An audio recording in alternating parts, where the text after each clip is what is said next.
anak-anak. Shalom Ibu. Dengan senyuman yang manis lah. Shalom anak-anak. Shalom Ibu. Bagaimana kabarnya hari ini? Baik Bu. Ya, sebelum kita masuk pembelajaran kita, ada baiknya kita terlebih dahulu membawa ibadah yang dipimpin oleh Sasma. Baik Bu.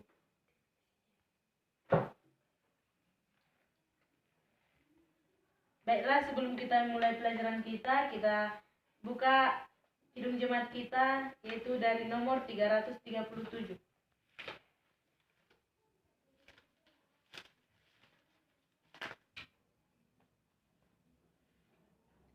Betapa kita tidak bersyukur. 1, 2, 3 ya. Betapa kita tidak bersyukur, bertanah air kaya dan subur, lautnya luas, gunungnya megah, menghijau padang, bukit dan lembah. Itu semua berkat karunia Allah yang agung maha kuasa. Itu semua berkat karunia Allah yang agung maha kuasa. Mari kita bersatu dalam doa. Kalau Bapa kami yang berada dalam kerajaan surga, syukur dan terima kasih kami di hadapan-Mu ya Tuhan, atas segala berkat dan rahmat yang Kau berikan kepada kami, sehingga kami bisa merasakan kasih dan karunia-Mu ya Tuhan. Ya Tuhan, sebentar lagi kami akan memulai pelajaran kami, kiranya berkati kami Tuhan, supaya kami bisa mendengarkan apa yang telah diajarkan oleh Ibu Guru kami kepada kami. Terima kasih kepada-Mu Tuhan, kami berdoa dan mengucap syukur. Amin. Amin. Terima kasih. Ya, sebelum kita memulai pembelajaran kita, ada baiknya Ibu mengabsen terlebih dahulu.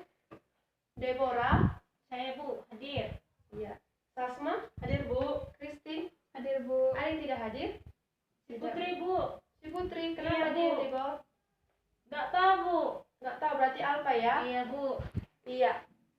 Sebelum kita memasuki pembelajaran kita, minggu lalu kita sudah mempelajari mengenai tentang hidup berkelimpahan. Dan sebelum kita ke materi yang baru kita, Ibu ingin bertanya dulu, siapa anak-anak Ibu yang bangun pagi berdoa tadi pagi? Saya Bu. Ada lagi? Cuman anak Ibu Saya, Bu. Deborah? Ada lagi? Kristen tidak? Lupa Bu. Lupa? Iya, kita harus mengingat selalu. Kita harus berdoa setiap pagi. Kita harus mengingat kalau nafas yang telah diberikan Tuhan itu berasal darinya. Sudah tahu apa pembelajaran kita pada pagi hari ini? Belum, Bu. Belum. Maaf ya, Ibu kurang sehat juga. Iya, tema kita pada pagi hari ini adalah mengapa harus bersyukur. Iya, kita buka dulu. Di sini ada 3 ayat yang membahas mengenai tentang bersyukur. Kita buka dulu yang pertama, Amsal 17 ayat 22.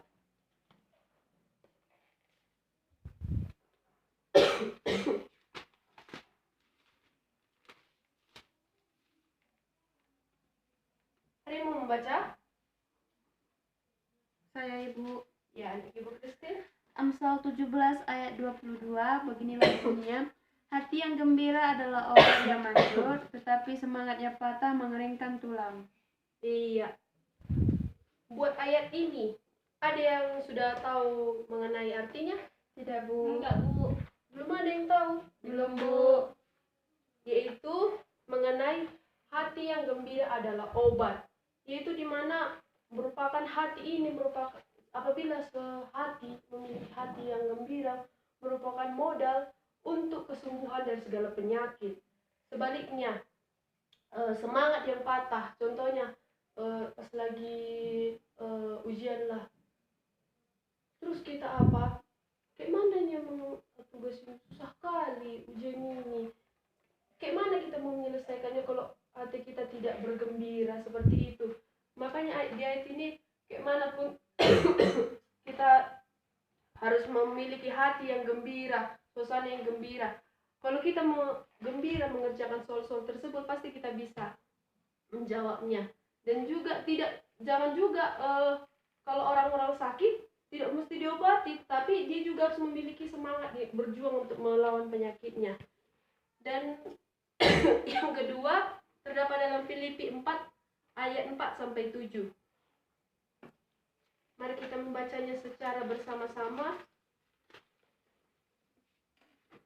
Sebentar ya, Bu. Oke.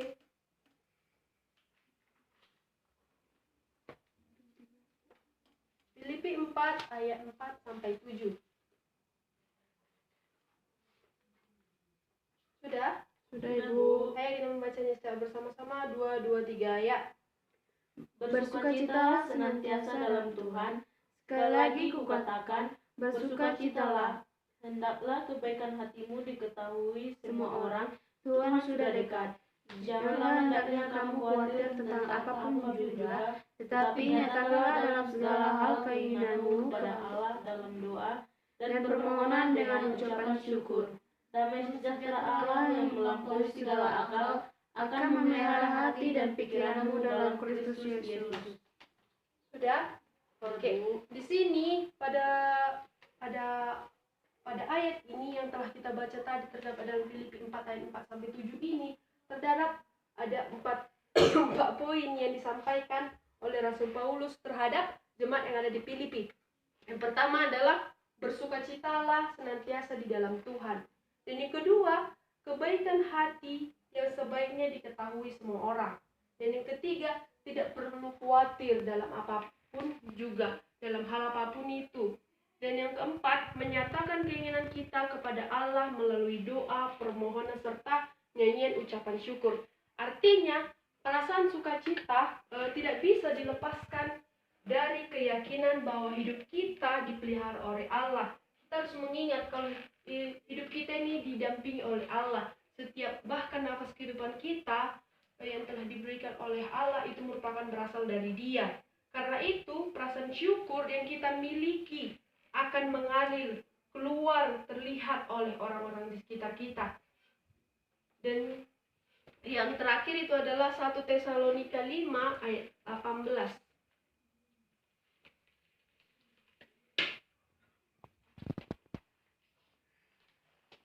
Sudah? Mari kita membacanya secara bersama-sama. 2, 2, 3. Ya. Mengucap syukurlah dalam segala hal, sebab itulah yang dikehendaki Allah di dalam Kristus Yesus bagi kamu. Iya, di ayat ini pada ayat 1 Tesalonika ayat 5 ayat 1 Tesalonika 5 ayat 18 ini itu bukan sekedar hanya mengucap syukur, tapi mengucap syukur dalam segala hal, baik itu dalam suka duka, kita harus tetap mengucap syukur. Contohnya, uang jajan kita tidak dikasih mama, tetap kita harus mengucap syukur, kita harus berterima kasih karena orang tua kita sudah merawat kita, terlebih lagi kepada Tuhan. Iya, kita lanjut. Di sini ada pengertian bersyukur. Bersyukur menurut Kamus Bahasa Indonesia atau KBBI adalah berterima kasih kepada Allah. Bersyukur adalah salah satu hal yang harus dilakukan anak-anak Tuhan. Iya, itulah tadi dalam pada saat bangun tidur kita harus berdoa. Itu salah satu upaya contoh mengucap syukur. Ini ada di sini Ibu telah menyiapkan 2 cerita, yaitu pengalaman pribadi. Yang pertama itu adalah kisah Ibu Liu Xime. Ibu Liu Xime ini tinggal di negara Cina. Dia setiap harinya melakukan pekerjaannya, menyuci, pergi ke sawah. Dia itu adalah seorang petani. Siapa di sini orang tuanya yang petani? Saya, Bu. Iya, semua kita di sini ya. Ibu juga orang tua Ibu juga seorang petani. Iya.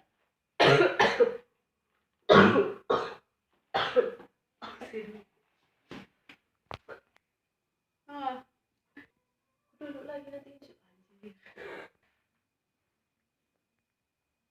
Iya, Ibu juga orang tua Ibu juga petani. Iya, ada yang tahu anak Ibu umur berapa dari Ibu ini? Enggak, Bu. Tidak, Bu. Perkiraan anak Ibu berapa loh umurnya Ibu ini? bekerja di sawah ini, nyuci pakaiannya dia sendiri loh. Anak-anaknya tidak ada lagi, anaknya sudah merantau. Coba dulu anak ibu tebak-tebak dulu, main tebak-tebakan dulu kita hari ini. 45 tahun, Bu. 40-an, Bu. Sekitar masih 40-an lah, Bu. Ih, semuanya tidak ada yang mendekati ya. Umur dari ibu ini itu sekitar 102 tahun. Wow. hebat kali, Bu. Iya, Itulah dari hati yang gembira adalah obat. Yang artinya dia menerima apa yang menjadi haknya. Jangan sampai mengambil hak orang lain. Dan apalagi menjadi serakah. Iya, siapa di sini yang serakah? Contohnya udah ada yang dia punya, dia pengen lagi. Siapa itu? Anak Ibu Sasma? Bagaimana? Tidak, Bu. Bagus ya.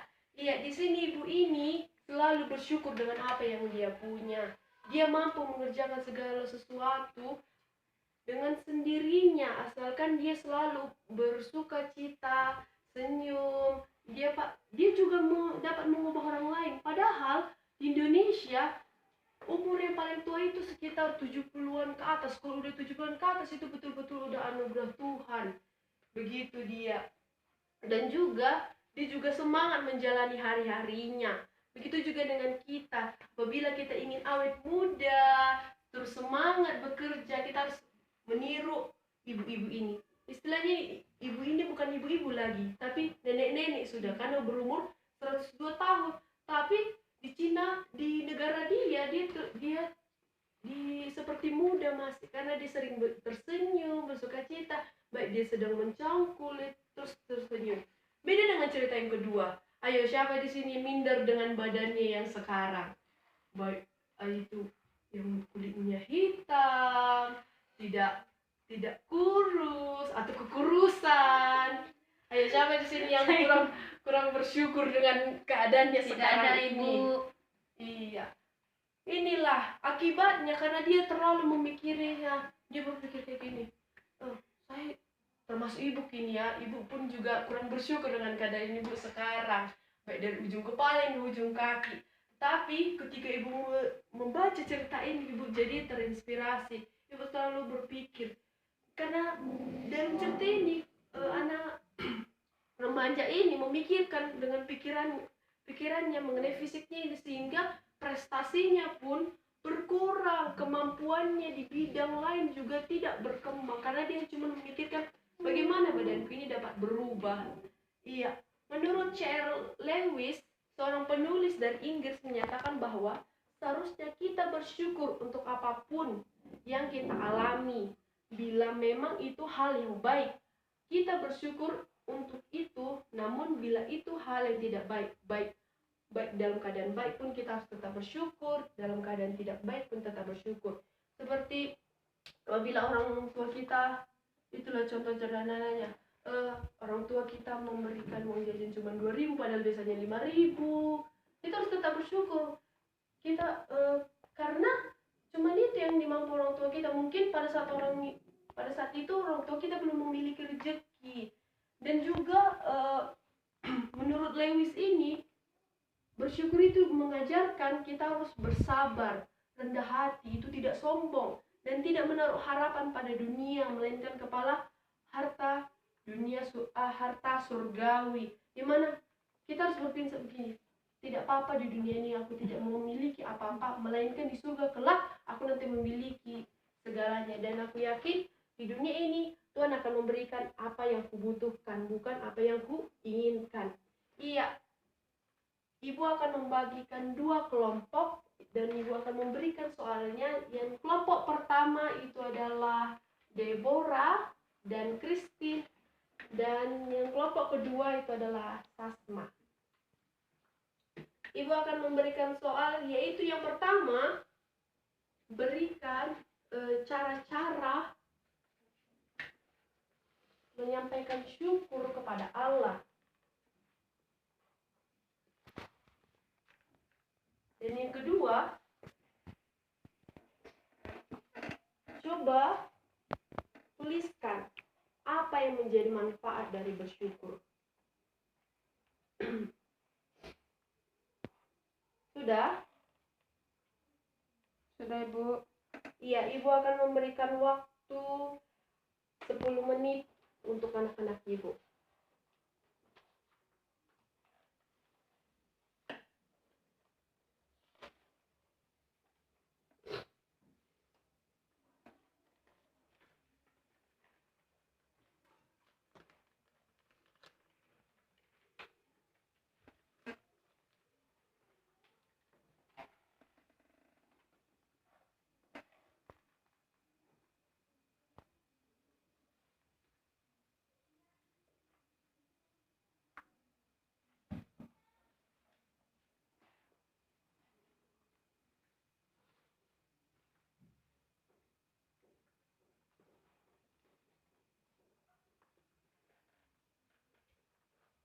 Berdiskusi ya dengan teman kelompoknya. Iya, Bu.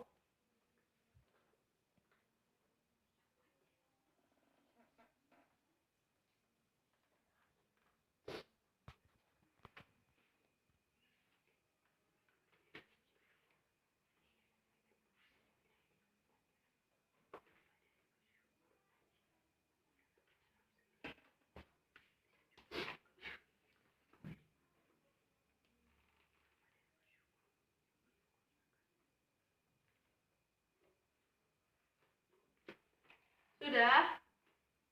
Belum, Ibu. Untuk kelompok 2 sudah? Belum, Ibu.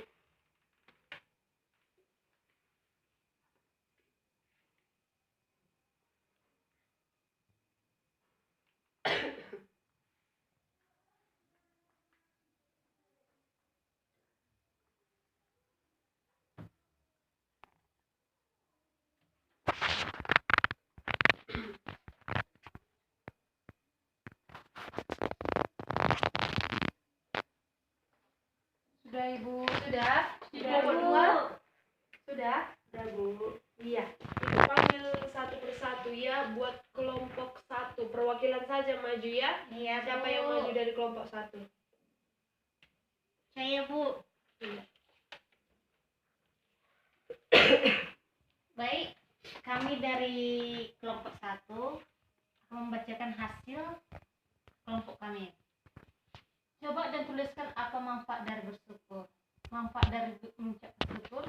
Pertama, menyadarkan kita bahwa tidak ada yang kebutuhan di dunia ini.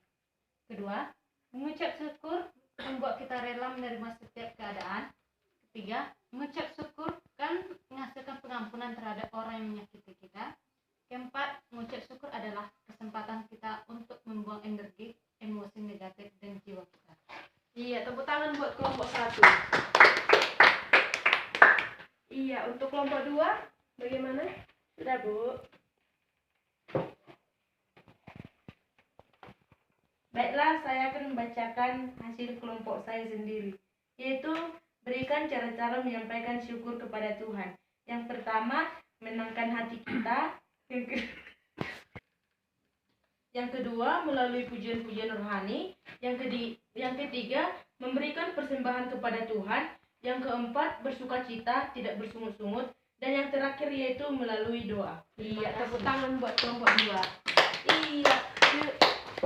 Sebelum kita dulu mengakhiri pembelajaran kita pada pagi hari ini, Ibu ingin bertanya kepada anak-anak Ibu sekalian. Ibu akan tunjuk buat anak Ibu Deborah, apa makna yang bisa anak Ibu ambil dalam materi kita pada pagi hari ini? Saya hendaklah kita mengucap syukur dalam segala hal apa yang kita hadapi. Iya, terima kasih. Tepuk tangan buat anak Ibu Deborah. Buat anak Ibu Christine, apa yang menjadi makna atau pesan yang dapat diambil?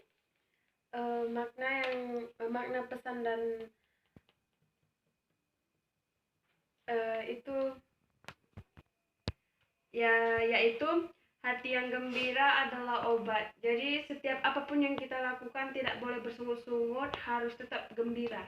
Iya, betul sekali. Buat anak Ibu Sasma, Kalau buat saya kan Bu, kita itu harus selalu bersyukur, baik itu dalam senang ataupun susah. iya, betul sekali anak-anak Ibu. Tepuk tangan dulu buat kita semua. Iya, demikianlah. Sebelum itu sebelum kita akhiri dulu, Ibu akan memberi tugas kepada anak-anak Ibu.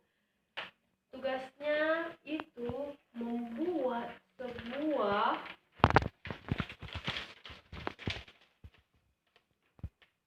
yang pertama itu adalah membuat sebuah puisi mengenai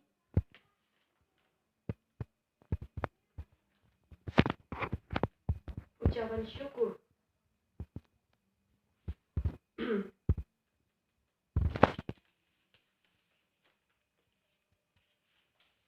Yang kedua, ceritakanlah pengalamanmu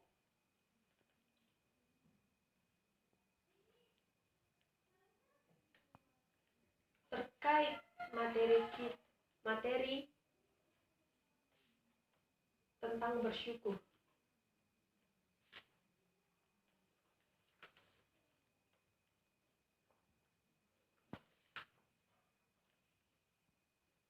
Sudah anak-anak Ibu? Sudah Ibu. Iya, betul sekali rangkuman pesan yang dapat diambil oleh anak-anak Ibu. Iya, betul sekali. Kita itu harus selalu mengucap syukur kepada Tuhan, baik kondisi baik buruk, kita harus tetap baik itu suka maupun duka, kita harus tetap mengucap syukur kepada Tuhan. Begitu banyak tadi cara-caranya, itu bisa juga dengan nyanyi-nyanyian, berdoa, dengan nyanyi-nyanyian pun, dengan lagu rohani, tepuk tangan pun itu sudah menyampaikan rasa syukur. Dengan bangun pagi, berdoa, itu sudah hal yang simple. Cuman kita katakan pun, Tuhan terima kasih buat nafas kehidupan yang masih Engkau berikan padaku pada saat ini. Kiranya Engkau memberkatiku sepanjang hari ini. Itu Tuhan sudah senang. Doa sesimpel itu Tuhan sudah senang. Berarti Tuhan berpikir kalau kita itu masih mengasihi Dia, begitu juga Tuhan jauh lebih mengasihi kita. Iya, demikianlah hasil pembelajaran kita pada pagi hari ini. Sebelum kita mengakhiri pembelajaran kita, buat anak Ibu Kris untuk membawakan kita dalam pujian, dan Ibu akan menyampaikan doa.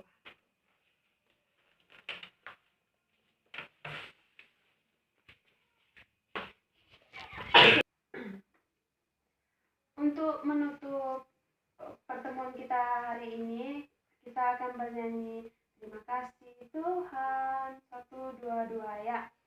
Terima kasih Tuhan untuk kasih setiamu yang ku alami dalam hidupku.